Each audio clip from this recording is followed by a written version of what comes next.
성도 여러분, 만약 하나님께서 여러분에게 내가 너에게 무엇을 줄고 너의 소원이 무엇이냐라고 물으신다면 여러분은 뭐라고 대답하시겠습니까? 솔로몬은 대답을 잘해서 축복을 받았잖아요. 물질을 구한 것도 아니고 명예를 구한 것도 아니고 장수를 구한 것도 아니고 하나님께서 다스리라고 허락하신 이 백성들 잘 섬길 수 있도록 잘 재판할 수 있도록 지혜를 주십시오. 그렇게 했더니 하나님께서 너는 내 마음에 합했다. 너가 구하지 않은 재물과 명예와 장수까지 다 주겠다. 대답 잘해서 축복을 받았습니다. 오늘 함께 읽은 열왕기하 2장에도 너의 소원이 뭐냐? 내가 너에게 무엇을 주기를 원하느냐? 라는 질문을 받은 한 남자가 나옵니다. 위대한 선지자 엘리사이죠. 엘리사 역시 대답을 참으로 잘했습니다. 하나님의 마음에 드는 대답을 했습니다. 그가 대답한 것이 무엇이었습니까? 9절 말씀을 보면 건너매 엘리야가 엘리사에게 이르되 나를 내게서 데려감을 당하기 전에 내가 내게 어떻게 할지를 구하라. 엘리사가 이르되 당신의 성령이 하시는 역사가 갑절이나 내게 있게 하소서 하는지라. 엘리사가 구한 것, 그것은 스승인 엘리야 선지자를 통해 역사하신 성령의 역사보다 갑절이나 있게 해달라는 것이었습니다. 갑절의 영감, 갑절의 성령의 능력을 구한 것입니다. 우리에게도 이런 기도가 있었으면 합니다. 이런 거룩한 욕심이 있었으면 합니다. 세상의 욕심은 버려야 하겠지만 성령의 능력을 구하는 욕심은 갑절이나 구해도 전혀 문제가 없어요. 성령께서 주장하시고 인도하시는 역사가 여러분의 가정과 생업에 더욱 넘쳐나게 되기를 주님의 이름으로 축원드립니다. 발명왕 에디슨이 한 유명한 말이 있습니다. 천재는 99%의 노력과 1%의 영감으로 되어진다. 우리는 이 말을 우리 자녀들에게 어떤 식으로 써먹습니까?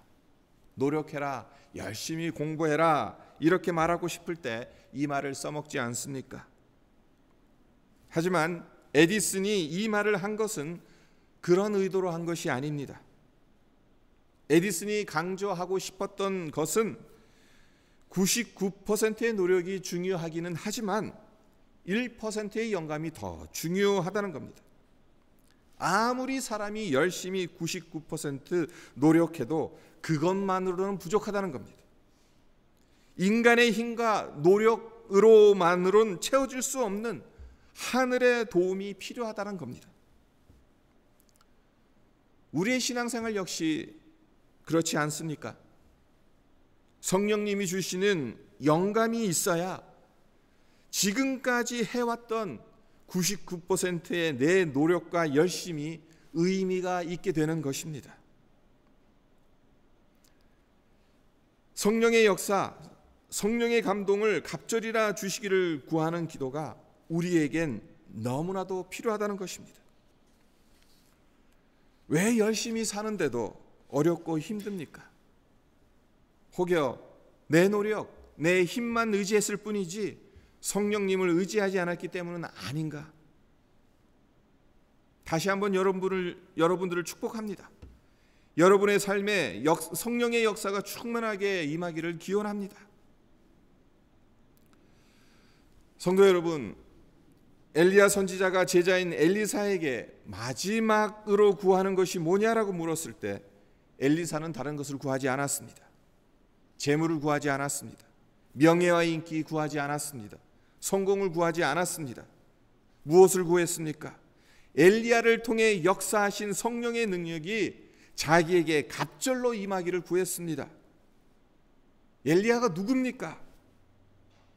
성령의 감동하심을 따라 갈멜산에서 바알과 아세라를 섬기는 선지자 850명과 대결했던 그래서 하나님으로부터 불로 응답을 받았던 하나님의 위대한 종입니다. 성령의 인도하심을 따라 기도하니까 3년 6개월 동안 땅에 비가 오지 않았고, 다시 기도하게 되니까 그 땅에 비가 내리게 하는 하늘문을 열고 닫는 성령의 사람이었습니다. 그뿐이었습니까? 계속 먹어도 그릇과 병에 밀가루와 기름이 떨어지지 않고 죽은 자도 다시 살려내는 능력의 선지자였습니다. 못할 것이 없는 당대 최고의 선지자였어요. 그러나 다른 무엇보다도 엘리야를 유명하게 만든 것은 그가 죽음을 보지 않고 육신을 입은 채 하늘로 올라간 것이지 않습니까? 생각해 보십시오. 엘리야가 얼마나 성령으로 충만했으면, 그의 삶이 하나님 보시기에 얼마나 아름다웠으면 죽음을 맛보지 않고 육신을 그대로 가진 채 죄 없는 자만이 들어가는 하나님 나라에 들어갈 수 있었겠습니까? 엘리사는 아는 겁니다. 엘리야가 지닌 능력의 원천이 성령의 감동하심과 역사하심에 있다는 사실을 알았던 것입니다. 이 세상에서 그 무엇보다도 중요한 것은 성령 충만이라는 사실을 알았다는 것입니다. 그래서 당신의 성령이 하시는 역사가 갑절이나 내게 있게 해달라고 할 수 있었던 것입니다. 근데 여기서 우리가 눈여겨보아야 할 점이 있습니다. 엘리사가 엘리야를 얼마나 끈질기게 따라다녔는지를 우리는 봐야 합니다. 오늘 본문 말씀이 아니라서 읽지는 않았지만 1절을 보십시오. 1절에 보면 어떤 상황입니까? 하나님께서 회오리 바람으로 엘리야를 하늘로 올리고자 하실 때였습니다. 그때 엘리야가 엘리사에게 명령하는 것이 무엇입니까? 2절에 하나님께서 나를 베델로 보내시리니 엘리사 너는 지금 있는 길갈에서 머물라는 것입니다. 하지만 엘리사가 대답한 것이 무엇이죠? 여호와께서 살아계심과 당신의 영혼이 살아있음을 두고 맹세하노니 내가 당신을 떠나지 아니하겠다라고 하지 않습니까? 그래서 엘리야, 엘리사 두 사람이 베델로 내려가죠. 베델에서 엘리야가 엘리사에게 또 똑같이 말합니다. 4절을 보면 너는 여기 머물라 여호와께서 나를 여리고로 보내시느니라. 이에 대해서 엘리사가 뭐라고 말하죠? 베델에서 했던 말과 똑같이, 길갈에서 했던 말과 똑같이 토시 하나 바꾸지 않고 당신을 떠나지 않겠다라고 말을 하고 있어요. 그래서 또 여리고로 함께 가지요. 근데 여기서 끝이 납니까? 아닙니다. 6절에 똑같은 패턴이 반복되고 있습니다. 엘리야가 이번에는 하나님께서 요단으로 보내시리니 엘리야야, 엘리사야 너는 여기 여리고에 머물라 그렇게 말하잖아요. 하지만 엘리사는 또다시 당신을 떠나지 않겠다라고 말합니다. 그리고 마침내 요단강을 건넌 후에 엘리야가 엘리사에게 이렇게 묻습니다. 나를 내게서 데려감을 당하기 전에 내가 내게 어떻게 할지를 구하라. 무슨 의미입니까? 왜 이렇게 말하는 것이겠습니까? 엘리사가 엘리야를 그토록 따라다닌 것에는 분명한 목적이 있었다는 것, 이것을 엘리야가 알고 엘리사에게 물었던 것입니다. 길갈이 어디에 있냐 하면요, 여리고 동편 약 3km 떨어진 지점에 있는 곳입니다. 그리고 베델은 어디에 있는 곳이냐 하면 예루살렘 북편 세겜 쪽으로 약 19km 떨어져 있는 곳이라고 해요. 여리고에서 예루살렘까지 약 35km 거리니까 길갈에서 베델까지 거리는 약 60km 떨어져 있다는 말이 되는 겁니다. 60km. 오늘날이야 자동차로 1시간 안에 갈 수 있는 거리니까 그리 먼 거리가 아닙니다. 하지만 그 당시는 어떻습니까? 차가 있었습니까? 뭐가 있었습니까? 걸어서 가야 합니다. 그렇기 때문에 하루 만에 갈 수 없는 먼 거리입니다. 그런데 하루 이상을 엘리야가 따라 걸어서 베델에 도착했는데 그 다음에 엘리야가 하는 말이 무엇이죠? 이제는 여리고로 가야겠다는 겁니다. 한마디로 왔던 길을 다시 되돌아서 가야 한다는 거예요. 베델로 올라올 때 이 여리고를 들러서 오면 좋잖아요. 하지만 그렇게 하지 않았습니다. 어떻게 보면 일부러 이렇게 하는 것 같습니다. 완전히 뺑뺑이 돌린다는 생각을 지울 수가 없습니다. 그리고 여리고에서 요단까지는 약 13km 정도 된다고 합니다. 도보로 3시간이 걸리는 거리니까 좀 낫죠. 길갈에서 요단까지의 여정. 엘리야는 어떻게 해서든 엘리사를 떼어놓으려고 했던 것 같다는 생각이 들지 않습니까? 엘리야 입장으로는 이제 세상 일 다 정리하고 하늘로 올라가야 하니까 혼자 조용히 있고 싶었겠죠. 하나님과 더 친밀한 교제를 나누면서 지나간 시간들을 회고하고 싶었을 것입니다. 그런 마음도 몰라주고 엘리사는 엘리야 가는 곳에 진드기처럼 따라붙는 겁니다. 여기에 머무르라고 스승이 간청하는데도 계속 따라가는 거예요. 따라오지 말라고 그러면 또 따라가고 또 따라가고 마지막 요단까지 따라갑니다. 성도 여러분, 여기서 우리가 무엇을 배워야 합니까? 엘리사의 이런 점을 배워야 하지 않겠습니까? 신앙생활 하는데 이 정도의 끈기는 있어야 하지 않겠습니까? 우리의 신앙이 차지도 않고 뜨겁지도 않고 미지근한 상태로 머물러 있어서는 안 됩니다. 은혜 받기 위해서 몸부림쳐야 하고 성령의 역사하심을 삶 속에서 경험하기 위해 성령의 충만함을 주실 때까지 엘리사처럼 졸졸 따라다녀야 한다는 것입니다. 이러한 끈기, 이러한 거룩한 욕심이 여러분 모두에게 있기를 소망합니다. 결국 엘리사는 자기가 원했던 대로 그의 스승인 엘리야에게 주어졌던 성령의 능력보다 갑절이나 더 받게 되죠. 이 사건 이유를 살펴보면 엘리사가 행한 능력이 정말 대단하거든요. 갑절이나 받은 성령의 능력을 갑절이나 많은 성령의 능력을 받은 엘리사에게 어떤 일이 일어났는지 우리 잠깐 살펴보겠습니다. 첫째, 12절 후반절에서 14절까지 보십시오. 이에 엘리사가 자기의 옷을 잡아 둘로 찢고 엘리야의 몸에서 떨어진 겉옷을 주워 가지고 돌아와 요단 언덕에 서서 엘리야의 몸에서 떨어진 그의 겉옷을 가지고 물을 치며 이르되 엘리야의 하나님 여호와는 어디 계시니까 하고 그도 물을 치매 물이 이리저리 갈라지고 엘리사가 건너니라.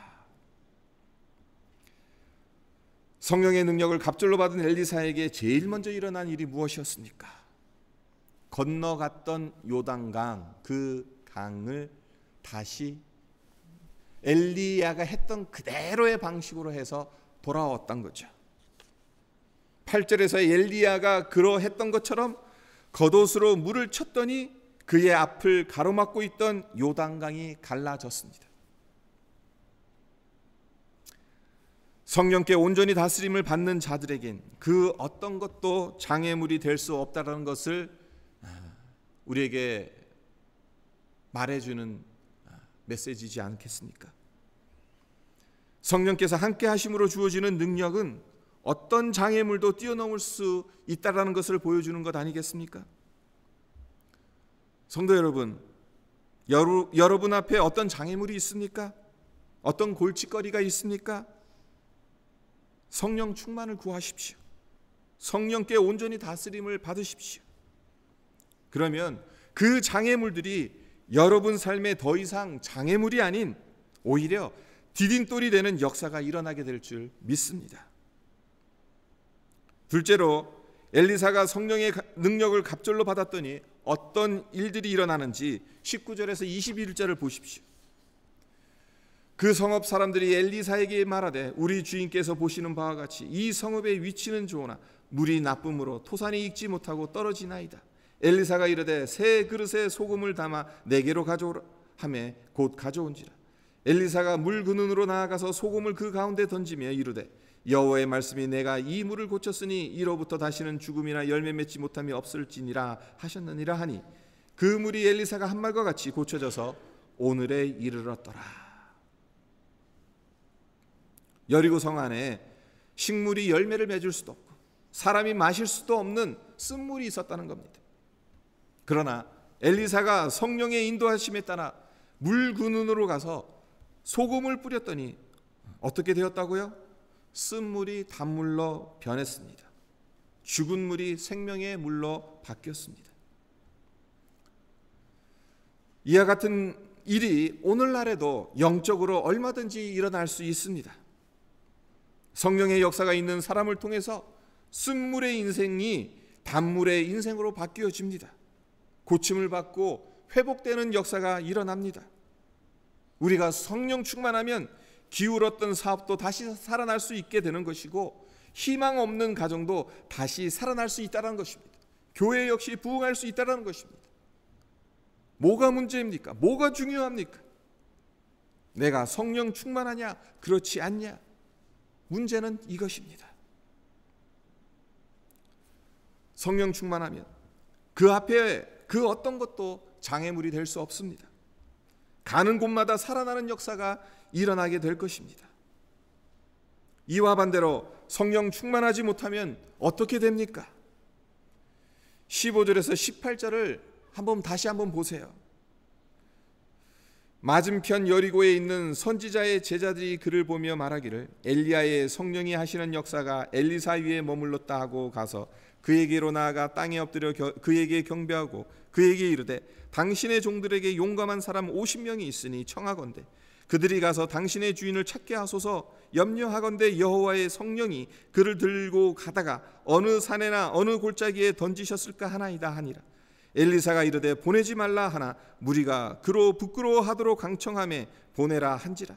그들이 50명을 보냈더니 사흘 동안을 찾되 발견하지 못하고 엘리사가 여리고에 머무는 중에 무리가 그에게 돌아오니 엘리사가 그들에게 이르되 내가 가지 말라고 너에게 이르지 아니하였느냐 하였더라. 여기서 발견할 수 있는 것이 무엇입니까? 선지자의 제자들이 있었다고 해요. 50명이 나옵니다. 누구들입니까?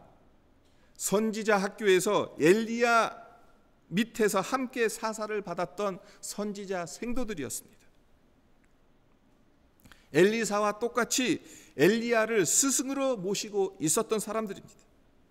그렇다면 이들 역시 엘리야를 통해 역사하시는 성령의 능력을 보지 않았겠습니까?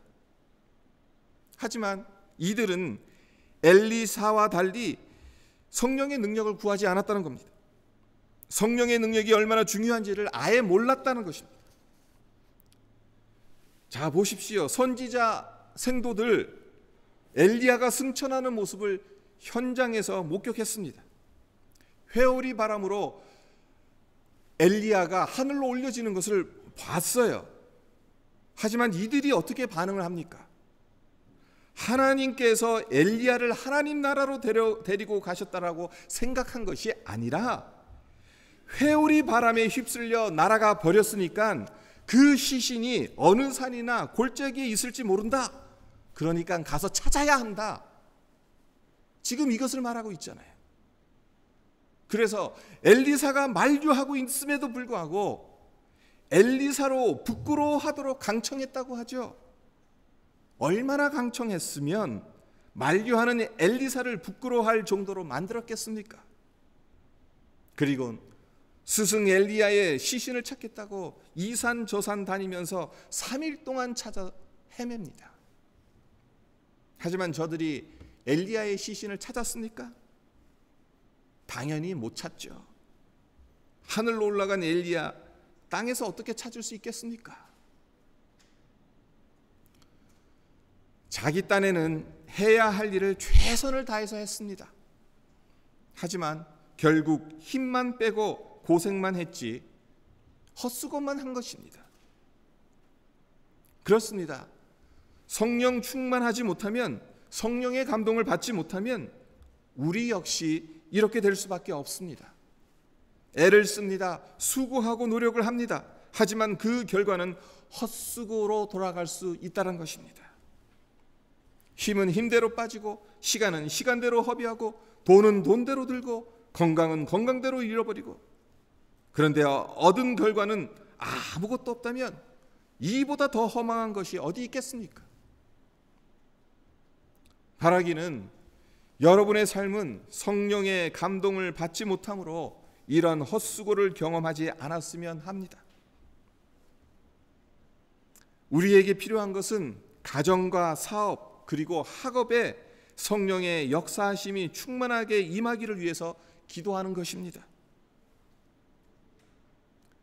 99% 내가 아무리 노력하고 내가 아무리 애를 쓴다 할지라도 성령의 감동, 성령의 역사하심, 그것이 1%짜리라 할지라도 그것이 없다면 이루어질 수가 없어요. 오늘 주시는 말씀에서 교훈을 얻으시기를 바랍니다. 끈질기게 엘리야를 따라다녔고, 그래서 마침내 엘리야의 성령이 하시는 역사가 갑절이나 임했던 엘리사처럼 우리 모두 성령을 간절하게 구함으로 성령께서 능력 있게 역사하시는 성령의 사람들이 모두 되시기를 주님의 이름으로 축원드립니다. 잠깐 오늘 말씀 묵상하면서 기도하는 시간이 되었으면 합니다. 엘리사는 참 끈질기게 엘리야를 쫓아다녔어요. 길갈에서 베델로, 베델에서 그리고 여리고로, 여리고에서 요단으로. 엘리야가 그토록 그냥 거기 머물러라, 날 따라오지 말라, 그렇게 이야기했음에도 불구하고 엘리사는 하나님의 살아계신가, 당신이 살아있는 동안에 내가 맹세하노니 당신을 떠나지 않겠습니다. 그리고 끝까지 쫓아갔어요.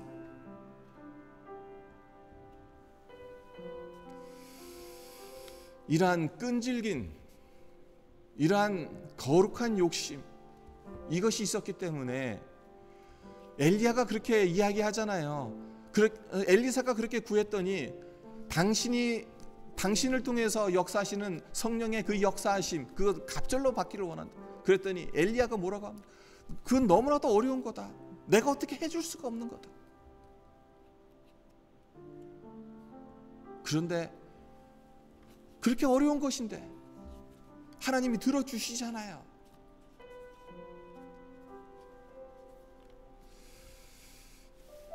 우리의 신앙생활이 이랬으면 좋겠습니다. 정말 주님 부어주시는 은혜, 주님 부어주시는 성령의 감동, 몇 번 기도하고 몇 번 애쓰고 안 되네,